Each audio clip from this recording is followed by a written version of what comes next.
हुए, नारद जी को बड़ा क्रोध आया। उन्होंने कहा पहली बार मैंने नारायण से कुछ मांगा, जीवन पर्यंत उनकी भक्ति करी, सदा कुछ न कुछ मांगा, लेकिन आज दिया तो ये दिया, बंदर का मुख भी दिया तो बंदर का। उनने कहा मैं इसका प्रतिशोध लूंगा, मैं बदला लेकर के रहूंगा।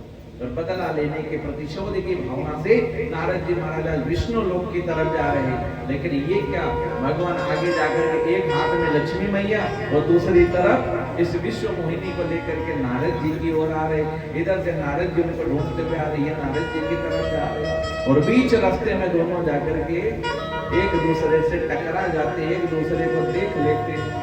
जैसे ही देखा तो नारायण ने कहा, ओ नारद जी क्या हाल चाल है, क्या समाचार है, कैसे भ्रमण कर रहे, कहाँ घूम रहे हो? उन्होंने कहा कहाँ घूम रहे हैं, सारे करे कराए पे पानी फेर दिया। एक ही तो इच्छा जगाई थी, एक ही तो कामना, एक ही तो आपसे आशीर्वाद मांगा था, एक ही तो वचन चाहा था। आप ही का तो शरीर मांगा था, कोई कौन सी धन संपत्ति मांग लिया, कौन सा लक्ष्मी पैसा खजाना मांग लिया, सिर्फ आपका रूप ही तो मांगा था। उसमें वही वो भी देने में कंजूसी कर गए। उन्होंने का जो मांगा सो दिया तो सही, उन्होंने का क्या दिया, शरीर आपका मुख बंदर का। उन्होंने कहा नारद जी मैंने बंदर का मुख सोच समझ करके दिया। बोले क्यों? बोले शादी करने के बाद वैसे भी तो पुरुष स्त्री के सामने, तो जो बाद में करना है वो पहले ही कर लो। उनने को नहीं कुछ भी हो जाए फिर भी आपने मेरे सामने में गलत किया है, मैं प्रतिशोध लूंगा। भगवान ने कहा कैसे लोगे पर प्रतिशोध?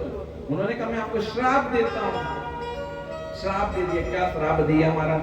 तब नारद जी कहते हैं महाराज आपने मुझे बंदर का मुख दिया है, मुझे स्त्री इस विश्व मोहिनी के चक्कर में इससे स्नेह हो गया था, इसकी याद में मुझे रोना पड़ा, इसलिए मैं श्राप देता हूं आपको कि एक बार आपको भी पृथ्वी लोक पर मनुष्य रूप धारण करके जाना पड़ेगा। और जैसे आज मैं स्त्री के विरह में रो रहा हूं, उसी प्रकार से आपको भी स्त्री के विरह में रोना पड़ेगा।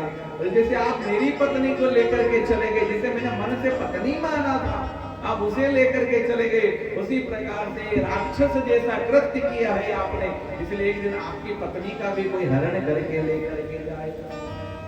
और एक बात और बोले क्या? बोले आपने मेरा मुंह बंदर जैसा दिया है ना, लोगों ने इस बंदर जैसे शक्ल के ऊपर हंसी मस्करी करी, लोगों को हंसी आई है। तुम्हें एक दिन जब पत्नी का तुम्हारी हरण हो जाएगा, तब तुम्हें बंदरों से ही सहायता मांगनी पड़ेगी, तब तुम बंदरों के सामने हाथ जोड़ करके सहायता के लिए पुकार करो। भगवान ने कहा तथास्तु। जब